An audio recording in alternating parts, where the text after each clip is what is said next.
라스트 빅딜 함께 하시죠. 오늘 시장 안에서 주목받았던 종목들 체크해보고요. 종가 매수 여부 확인하겠습니다. 네, 오늘은 이권희 위즈웨이브 대표, 유창희 오로라 투자자문 본부장과 함께하겠습니다. 어서 오십시오. 안녕하세요. 자, 오늘의 첫 번째 종목은 노브랜드입니다. 이 종목 장 초반에 굉장히 급등이 나와서 왜 도대체 오를까라는 생각했었거든요. 이 종목 같은 경우는 의류 ODM 기업인데요. 오늘 사실 뉴스가 하나 있었죠. 오늘이 아니라 이미 나온 뉴스인데 정용진 회장과 트럼프 회동 뉴스가 있었는데 많은 투자자들이 이 노브랜드를 그 신세계 아래에 있는 노브랜드와 착각한 거 아니냐 이런 이야기들 나오고 있습니다. 과연 이 종목에 대한 두 분의 의견 궁금해지는데요. 바로 들어볼게요. 두 분 모두 종가 매수 의견 주셨어요. 유창희 본부장님께 질문 드릴게요. 네. 이 종목 그러면은 좀 어떤 매력 있는지 들어볼게요. 사실은 말씀하신 것처럼 그 신세계그룹 그 뭐랄까 자체 브랜드 PB 네. 상품 뭐 노브랜드하고 이 회사 노브랜드하고 다른 회사입니다. 네. 그래서 많은 분들이 정용진 회장이 이제 지난주에 트럼프 관련해서 뭐 네. 회담이 있었다고 해서 아침에 좀 움직인 것은 그냥 하나의 이벤트라고 보시면 되겠고요. 말씀하신 것처럼 의류 제조 업체예요. 노브랜드라는 그 브랜드로 제품을 판매하고 있고 사실은 이 회사가 상장하고 나서 주가는 엄청 빠졌습니다. 처음에는 기대감은 많이 올라왔었습니다만 그 다음에는 진짜 단 한 번의 반등도 없을 정도로 주가의 상황은 처참한 상황인데 중요한 거는 이제 최근에 한 8,000원대에서 저점을 어느 정도 형성하고 있다는 부분들이 좀 긍정적으로 생각하고 있고요. 그리고 노브랜드 제품이 상당히 좋습니다. 인기가 상당히 많아요. 그래서 우리가 뭐 예를 들어서 뭐 코오롱이라든지 한섬 뭐 이런 회사처럼 잘 모르시는 분도 많이 있겠지만 젊은 층 대상으로는 상당히 인지도가 높은 제품들도 많이 있다고 보시면 되겠고요. 그리고 최근에 뭐 무상증자도 했었다는 부분들 이런 것도 감안한다라면 주가는 이제 좀 바닥을 다지고 충분히 반등을 줄 수 있다는 생각을 좀 하고 있습니다. 특히 이제 이렇게 경기가 좋지 못할 때 이런 회사의 제품들이 판매가 좀 더 잘 실속형 제품들이 판매가 잘 될 수 있다고 보고 있기 때문에 약간 이제 뭐라 그럴까요 이름 때문에 약간 이벤트성으로 주가가 급등했다가 좀 빠지고 있지만 그건 충분히 지금 위치도 모아갈 수 있는 위치가 아닐까 판단하고 있습니다. 예. 뜬금없는 좀 정용진 수혜주다라고 이렇게 분석이 됐었는데 사실 그거 말고도 자체 어떤 모멘텀은 살아있는 종목이다라고 말씀을 해주셨어요. 자, 노브랜드 먼저 살펴봤고요. 두 번째 종목은 조선주 보겠습니다. 미 의회가 초당적으로 미 선박법을 발의했습니다. 자, 그러니까 미국의 조선 산업의 경쟁력을 끌어올려야 한다라고 하는 내용이라고 보시면 되는데 한화오션은 이 중에서도 MRO 진출을 하고 있기 때문에 선두 지위를 확보하고 있다라고 하는 평가가 있습니다. 자, 한화오션 두 분의 의견 들어보겠습니다. 두 분 다 동그라미 들어주셨고요. 대표님 말씀 들어볼게요. 예, 일단 지금 다른 이제 HD현대중공업, 그다음에 HD한국조선해양 지금 신고가를 쓰고 있죠. 미포도 마찬가지고 HD그룹이 전반적으로 지금 신고가를 내고 있는데 그럼 하나오션은 왜 신고가를 못 내냐 이렇게 얘기하시는 분들도 있으실 거예요. 근데 하나오션이 이제 HD현대그룹보다는 수주 잔량이 좀 적습니다. 삼성중공업도 마찬가지고. 그러다 보니까 이제 수주 잔량이 좋은 쪽 위주로 해서 먼저 주가가 올라갔다고 보시면 되고요. 근데 하나오션은 트레이딩 관점에서는 굉장히 지금 핫한 이슈를 갖고 있는 게 필리조선서 인수를 했죠. 미국의 조선서를 일단은 인수했다는 게 인수가 완료됐다는 게 지난주에 이제 발표가 됐고요. 본격적으로 이제 미국의 이제 존스 액트라고 해서 그 선박법을 고치게 되면 그 선박법이 미국 내에서 운행하는 이제 군함이라든지 미국 내에서 다니는 배들은 다 미국에서 만들어야 된다는 아주 예전에 만들어진 법인데 미국이 연방국가다 보니까 자기들끼리만 왔다 갔다 해도 돈이 됐기 때문에 그래서 이제 그게 사실은 조선업의 발목을 잡았죠. 그래서 2차 세계대전 이후로 조선업이 어떻게 보면 그 쇠락길로 접어들었던 게 미국이고 지금은 이제 전 세계에서 1%도 차지하지 못하고 있는 MS를 갖고 있고요. 주로 이제 본인들의 이제 군함 건조만 주로 하는데 그런 부분 군함 건조라든지 이제 그 안에서 돌아다니는 뭐 배들이라든지 일부 뭐 크루즈 정도만 만드는 정도로 지금 발전되어 있는 상황이거든요. 이런 부분들이 이제 하나오션이 필리조선서를 인수하면서 오히려 이제 약간 개정이 된다라고 하면 그럼 미국에 들어와 있는 조선소에서 우리나라 기업이 만들면 괜찮은 건가? 이런 것들이 이제 법이 좀 해석이 애매하겠죠. 그러다 보니까 선박법을 좀 개정하자라는 얘기가 좀 나온 거고요. 지금 자체적으로는 본인들의 능력으로는 지금 배를 지금 어떻게 보면 뭐 고치기도 어렵고 지금 미국이 전 세계를 좌지우지한 것도 해군력인데 지금 뭐 20년 동안 업그레이드 안 된 배들이 너무 많아서 지금 미국도 지금 문제다라고 얘기가 좀 나오고 있습니다. 거기에 또 중국과의 경쟁도 밀리고 있는 추세이기 때문에 이런 부분들은 지금 우리나라밖에 택할 수 없는 그런 상황이고요. 그러다 보니까 하나오션과 그다음에 HD 현대중공업이 좀 주목을 받고 있는 거고 네. 특히 이제 하나오션은 이제 필리존스 인수 때문에 조금 더 기대감이 있다라고 보시고 대응하시면 충분히 좋을 것 같고 그 외에도 여전히 뭐 LNG 관련된 추가 수주라든지 이런 것들은 더 나올 수 있다는 부분에서는 하나오션도 긍정적으로 보시면 될 것 같습니다. 필리 조선수 인수와 관련된 이야기 그리고 MRO 모멘텀까지 이야기해 주셨습니다. 하나오션에 대한 의견 들어봤고요. 다음 종목은 휴메딕스입니다. K-뷰티 관련 종목 중에서 기회 찾아보도록 할 텐데요. 필러 수출이 내년에 더 확대될 것이다. 이로 인해서 수익성 개선될 수 있다라는 시장의 전망들 나오고 있습니다. 자, 이 종목에 대한 두 분의 의견 들어볼게요. 두 분 모두 종가 매수 의견 주셨거든요. 이건희 대표님 의견부터 들어볼게요. 일단 휴메딕스는 이제 뭐 이제 업계에서 창희 이제 본부장님도 아시겠지만 다들 이건 왜 이렇게 싸지? 지금 뭐 휴젤이라든지 기존에 알려진 이제 뭐 대웅제약까지도 다 이제 밸류에이션이 좀 높아지고 있는 상황에서 휴메딕스는 3만 원대 계속 묶여 있는 상황이었는데 이게 네. PER로 따지면 10배가 안 되는 수준이었거든요. 그러면 이제 앞으로 이 미용 관련된 종목들, 특히 이제 보톡스라든지 필러 관련된 종목들을 보면 밸류에이션이 보통 한 20배까지는 받습니다.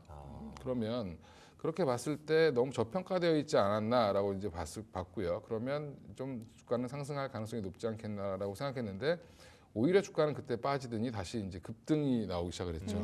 그럼 이제 이게 왜 그러냐면 여기 트리거를 준 거는 결국에는 환율일 텐데 지금 미용 관련된 화장품 관련된 회사들, 그다음에 지금 조선업종, 그다음에 뭐 음식료 이런 쪽이 고환율 수혜주로 좀 다시 한번 더 묶이면서 조금 더 주목을 받았다라고 보시면 되고요.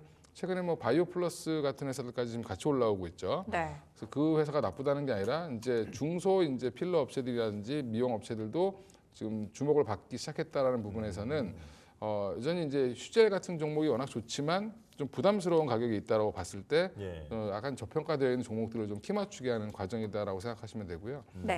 저는 한 5만 원까지는 좀 열려 있지 않나 이렇게 개인적으로는 생각합니다. 예. 네네. 알겠습니다. 고환율 수혜주로 K뷰티 관련 종목들 시장에서 많이 언급이 됐었죠. 여전히 원달러 환율이 1,450원대에서 높은 수준 지속하고 있습니다. 이 종목 같은 경우는 관련주 내에서 좀 저평가 매력 있다라고 말씀 주셨으니까요. 참고해 보시기 바랄게요. 자, 유창희 본부장님 의견 추가적으로 들어볼게요. 네, 뭐 필러라든지 보톡스 뭐 이런 제품들은 수출도 상당히 잘 되고 있습니다. 특히 네. 북미 시장 중심으로 해가지고 매출이 상당히 높게 잡히는 부분들이 좀 있고요. 또 국내에 보면은 이제 관광객들, 그러니까 최근에는 정책 이슈 때문에 관광객이 좀 많이 줄어들었다고 하지만 계속해서 관광객이 늘어나고 있는데 특히 중국이 경기 부양을 하면서 관광객이 많이 좀 늘어날 수 있다는 또 기대감들이 있고요. 그러면 이런 미용, 의료 관광 수요가 계속해서 늘어나고 있다는 부분들을 주목하실 필요 있다 생각을 좀 하고 있습니다. 그러면 예전보다도 가격은 많이 떨어진 부분들이 좀 있고요. 그리고 어떤 시술을 했을 때 가장 짧은 시간에 효과를 볼 수 있는 게 이런 필러라든지 보톡스 같은 제품들이기 때문에 이쪽에 대한 어떤 관심도를 높일 수 있다 생각하고 있고요. 또 국내에서 시술을 받고 또 본국으로 가서도 또 관련된 서비스를 계속해서 받을 가능성이 높기 때문에 그런 것들 감안한다라면 뭐 말씀하신 것처럼 휴메딕스 같은 경우 상당히 주가가 좀 저평가 받고 있다가 최근에 좀 급등한 거라서 약간 가격적인 부담감은 있겠습니다만은 네. 전 추가적인 상승 가능성 열려 있지 않을까 판단을 좀 하고 있습니다. 네, 고환율 수혜도 받고 있고 업황 좋고 또 잘하고 있는데 왜 이렇게 싸지? 지금 이런 궁금증이 생길 수 있는 종목이다. 상승 여력이 충분하다. 두 분께서 이렇게 말씀을 해주셨습니다. 자, 다음 종목 SBS입니다. 넷플릭스와 계약을 맺었다라고 하면서 지난주 금요일에 상한가 그리고 오늘도 상한가였습니다. 자, SBS에 대한 두 분의 의견 바로 들어보겠습니다. 두 분 다 X네요. 네. 대표님 말씀 먼저 들어볼게요. SBS가 이제 기존의 구 콘텐츠 그다음에 앞으로 나올 콘텐츠를 한 6년간 이제 넷플릭스에 공급하겠다. 그래서 기사가 이렇게 나왔죠. 그것이 알고 싶다. 도 이제 넷플릭스에서 볼 수 있다. 뭐 이러면서 그것이 알고 싶다. 요즘에 보는지는 잘 모르겠는데 일단 그 SBS가 뭐 모멘텀은 충분히 좋습니다. 네. 네, 좋은 계약을 체결했다고 보고 있고요. 방송 콘텐츠를 이제 수출할 수 있는 플랫폼을 찾은 거죠. 근데 이제 과연 이제 금액을 얼마나 받느냐 이제 건건이로 또 따져봐야 되겠지만 이제 이 이슈는 이틀 상한가로 거의 지금 해소가 됐지 않았나. 내일 정도면은 아마 음봉이 나오거나 뭐 일부 상승하더라도 좀 거래가 좀 되면서 좀 빠질 가능성이 있다라고 보고 있고요. 오히려 이제 지금 넷플릭스 관련돼서는 오징어 게임 관련돼서 26일 날 개봉 열리잖아요. 이제 네. 오픈이 되면 뭐 나스미디어라든지 오히려 광고 회사들 같은 회사들이 오히려 조금 더 바닥권에 있기 때문에 그런 종목들로 보시는 게 맞을 것 같고 이슈는 지금은 SBS는 좀 따라가기에는 좀 부담스러운 자리지 않나 이렇게 보고 있습니다. 예. 충분히 좋은 모멘텀은 맞는데 이 현상으로 지금 그 모멘텀이 어느 정도 해소된 게 아닌가 이렇게 분석을 해주셨어요. 본부장님은요? 네, 마찬가지입니다.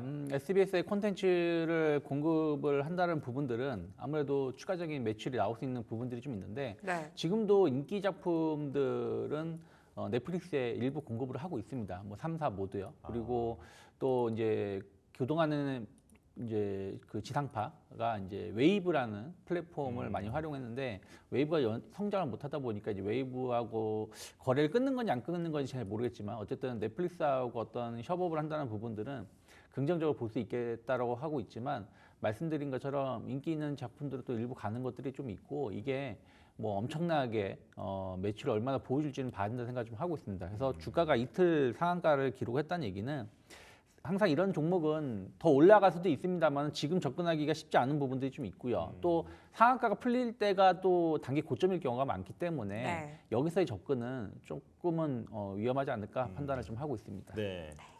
현재 구간에서 접근 좀 위험하다라는 측면에서 말씀해 주셨고요. 오히려 관련 섹터 내에서 좀 매매를 해보고 싶다 하시는 분들은 이건희 대표님께서 대안으로 오징어 게임2 관련해서 또 광고 관련주들 보자라고 말씀 주셨으니까요. 참고해 보셨으면 좋겠습니다. 자, 다음 종목은 피롭틱스입니다. 브로드컴이 쏘아 올린 유리기판에 대한 기대감. 과연 이 종목 어디까지 상승할 수 있을지 궁금해지는데요. 과거 고점까지 올라갈 수 있을까요? 궁금합니다. 두 분의 의견 들어볼게요. 두 분 모두 종가 매수 의견 주셨어요. 유창희 본부장님 의견 궁금합니다. 네, 뭐 피롭틱스 하면은 일단은 유리기판 관련해 가지고는 대장주로 분류가 되는 게 있습니다. 최근에 이제 브로드컴이 다시 한번 이제 인텔하고 AMD에 이어서 유리기판을 준비하겠다는 얘기가 나오면서 관련된 기업이 움직임이 나왔죠. 그러면서 SKC도 강하게 상승이 나왔었고 오늘 같은 경우는 ISC 같은 경우도 좋은 상승을 좀 보여주고 있습니다. SKC는 이제 자회사 미국 법인이 7,500만 불인가요? 보조금을 받았다는 소식도 예전에 좀 있었죠. 네. 그리고 ISC 같은 경우 유리기판 소켓 관련해서 좀 기술력이 좀 있다라는 얘기를 받았고요. 네. 피롭틱스도 이제 그쪽 관련된 장비를 공급할 수 있다라고 하면서 주가가 주목을 받았다가 최근 조정받고 다시 올라오고 있는데 아직 유리기판 관련해서는 딱 어디가 대장주라고 말씀을 드릴 수 있는 건 없습니다. 다들 각각의 기업마다 이슈가 있고 또 관련된 기술이 있는데 이게 딱 그 회사의 제품이 적용된다 안 된다가 결정된 건 없기 때문이죠. 하지만 유리기판 시장이 생각보다 좀 빨리 도입될 수 있다는 부분들 사실 연초까지만 하더라도 유리기판은 조금 시간이 많이 걸리지 않겠는가 뭐 빨라야 한 2020 한 6년, 7년 정도라고 예상을 했었던 부분들이 좀 빨라질 수 있다는 어떤 기대감들 감안한다라면 아직 대장주는 어딘지 모르겠지만 충분히 관련된 기업들 투자해 볼 수 있지 않을까 판단하고 있습니다. 네. 바로 이어서 이건희 대표님 의견도 들어볼게요. 일단 내년을 준비한다라고 하면 유리기판을 뺄 수가 없을 것 같고요. 왜냐하면 내년 하반기면 일단 상용화 양산에 들어간다라고 SK 앱솔루스가 얘기를 했고 피롭틱스가 그중에 이제 장비로는 대장일 것 같습니다. TGV라고 해서 이제 유리를 구멍을 뚫는 이제 미세 구멍을 뚫는 기술을 갖고 있는데 그것만 갖고 있는 게 아니라 유리 커팅 관련된 기술을 갖고 있어서 이 소재를 납품하는 이제 유리 소재를 원천으로 가공하는 업체 쪽에도 이미 지금 장비를 납품을 했고요. 네. 그 외에 이제 SK 앱솔루스 쪽으로도 이제 확장이 될 가능성이 높다. 초기 투자에 이제 좀 적합한 회사가 되지 않겠나라고 생각하고 있습니다. 예. 알겠습니다. 기존에 올 초만 하더라도 상용화까지는 시간이 오래 걸리지 않을까라는 우려들이 있었는데요. 도입이 빨라지는 분위기들, 흐름들 체크해 보자라고 말씀 주셨고요. 내년을 준비하면서 놓치지 말아야 할 키워드 유리기판에 대한 이야기 들어봤습니다. 저희는 마감 시보 듣고 돌아올게요.